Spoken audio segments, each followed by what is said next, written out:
আসসালামু আলাইকুম। সাইদাস রন্ধনবিলাসে সব্বাইকে স্বাগতম। বন্ধুরা, এখন শীতের সময় প্রত্যেকের ঘরে ঘরেই পিঠাপুলির আয়োজন। আমিও তার ব্যতিক্রম নয়। একের পরে এক পিঠা বানিয়ে যাচ্ছি আর আপনাদের সাথে শেয়ার করছি। বন্ধুরা, আজকে খুব ইউনিক কিছু চিতই পিঠার রেসিপি আপনাদের সাথে শেয়ার করছি। দেখুন তো, এরকম গুড় এবং নারকেলের পুরে ভরা চিতই পিঠা কি কখনো খাওয়া হয়েছে? যদি না খেয়ে থাকেন, আজকের রেসিপিটা আপনাদের জন্য। তো সেটা দেখার জন্য আমার সাথে থাকতে হবে। নারিকেল এবং গুড় দিয়ে এই লাল টুকটুকে চিতই পিঠাটা খেতে কিন্তু অসাধারণ হয়েছিল।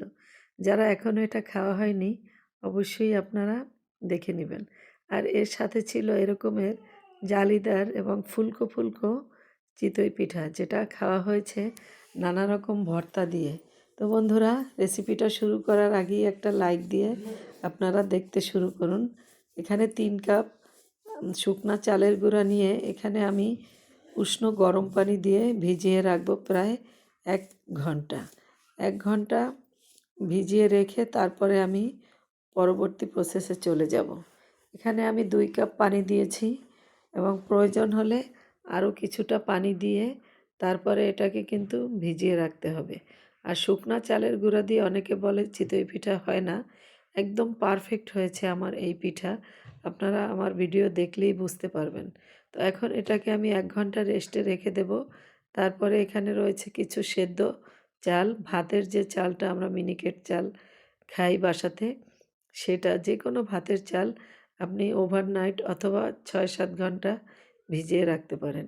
এরপরে এরকম ব্লেন্ডারে আমি পানি দিয়ে, আমি কিন্তু এখানে উষ্ণ গরম পানি ব্যবহার করেছি, কোনো ঠান্ডা পানি ব্যবহার করিনি। সেদ্ধ চালের ব্যাটারটাকে আধা ঘন্টা ভিজিয়ে রাখার পরে এখন আপনাদের সাথে শেয়ার করছি যে কতটা ঘন হয়ে আসছে। দেখুন, 1 চামচ লবণ দিয়ে এর সাথে মিক্সড করে নিচ্ছি।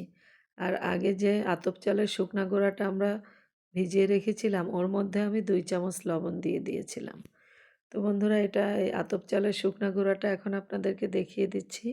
1 ঘন্টা পরে দেখুন, উপরে কিন্তু অনেকটা পানি জমে আছে এবং নিচেও ব্যাটারটা অনেকটা ফুলে গেছে। এখন এই উপরের পানিটার সাথে ব্যাটারটাকে একটু মিক্সড করে নিচ্ছি। একটু মিক্সড করে নিয়ে এরপর ব্লেন্ডারে দিয়ে এটাকে ব্লেন্ড করে নিলে এই ব্যাটারটা দিয়ে পিঠা বানালে একদম পারফেক্ট হবে। বন্ধুরা, আমি ব্লেন্ড করে নিয়েছি। এখন এটা সেদ্ধ চালের গুঁড়ার সাথে আতপ চালের গুঁড়াটাকে মিক্সড করে পরিমাণ মতো গরম পানি দিয়ে আমি ব্যাটারটা গুলে নিচ্ছি। আমি কিন্তু এখানে সম্পূর্ণ গরম পানি ব্যবহার করেছি। ব্লেন্ডারের জারটাও একটু গরম পানি দিয়ে ধুয়ে এর সাথে মিশিয়ে নিচ্ছি। পানির পরিমাণটা আমি বলছি না, কারণ এখানে যেহেতু শুকনো চাল এবং সেদ্ধ চালের সমন্বয়ে ব্যাটার তৈরি করা হয়েছে, কম বেশি পানি লাগতে পারে। শুধু এতটুকুই বলবো যে বেগুনির ব্যাটার তৈরির জন্য যেভাবে ব্যাটারটা তৈরি হয়, তার থেকেও কিছুটা পাতলা করে নিতে হবে। আমি এখানে পানি এবং তেল মিলিয়ে একটা শুকনা কাপড় দিয়ে এভাবে একটি লোহার ছাঁচকে গরম করে মুছে নিয়েছি। ছাঁচটাকে একটু ভালোভাবে গরম করে নিয়ে এখন এরকম ব্যাটারটাকে নাড়িয়ে চাড়িয়ে গর্তযুক্ত একটা চামচ দিয়ে এভাবে ব্যাটারগুলো দিয়ে দিচ্ছি। এ অবস্থায় চুলার আঁচ কিন্তু মোটামুটি মিডিয়াম হাই হিটে রাখতে হবে, তা না হলে পিঠাগুলো সুন্দর হবে না। ঢাকনা দিয়ে প্রায় 2 মিনিটের মতো রেখেছিলাম। 2 মিনিট পরে দেখতেই পাচ্ছেন বন্ধুরা, এতটা পিঠা ফুলেছে যে ঢাকনার সাথে লেগে গেছে।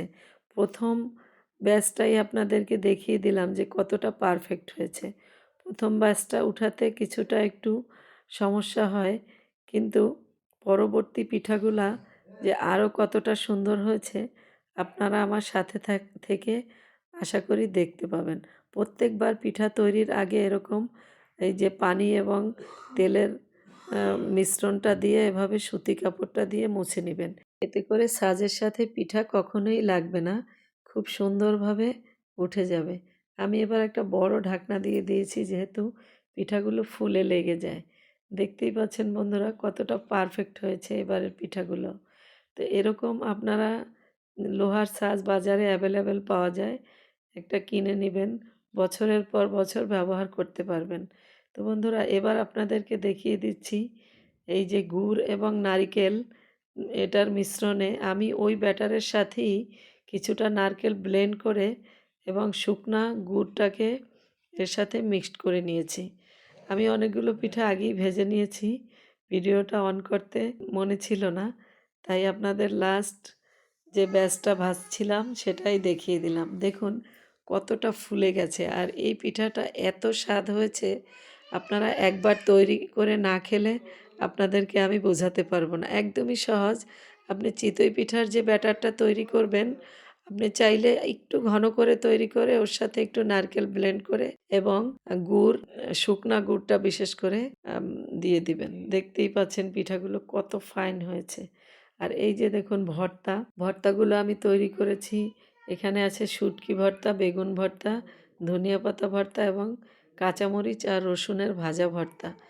আর এই ধরনের ভর্তা দিয়েই এই সাদা চিতই পিঠাগুলো খেতে কিন্তু বেস্ট লাগে। আর দেখুন কতটা সফট হয়েছে, ভিতরে কিন্তু একদম জালিদার হয়েছে, উপর থেকে ফুলে গেছে বিধায় দেখা যাচ্ছে না। এই যে ভিতরে মাঝখানের ছোট পিঠাটা, সেটাও কতটা সফট আপনারা দেখতেই পাচ্ছেন। আমি এক হাত দিয়েই একদম ভেঙে নিয়েছি। আমি একটু শুটকি ভর্তা দিয়ে আপনাদেরকে খেয়ে দেখাচ্ছি। আর এরকম মজার মজার আরও অনেক ধরনের ভর্তার রেসিপি কিন্তু আমার চ্যানেলে রয়েছে। আপনারা চাইলে আমার চ্যানেলে প্রবেশ করে দেখে নিতে পারেন।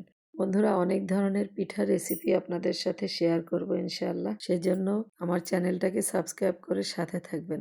আর আজকের পিঠাগুলো আপনাদের কাছে কেমন লেগেছে কমেন্ট করে জানাতে ভুলবেন না। আজ বিদায় নেব, দেখা হবে আবারও নতুন কোনো রেসিপি নিয়ে। সে পর্যন্ত সাইদাস রন্ধন বিলাসের সঙ্গেই থাকুন। আল্লাহ হাফেজ।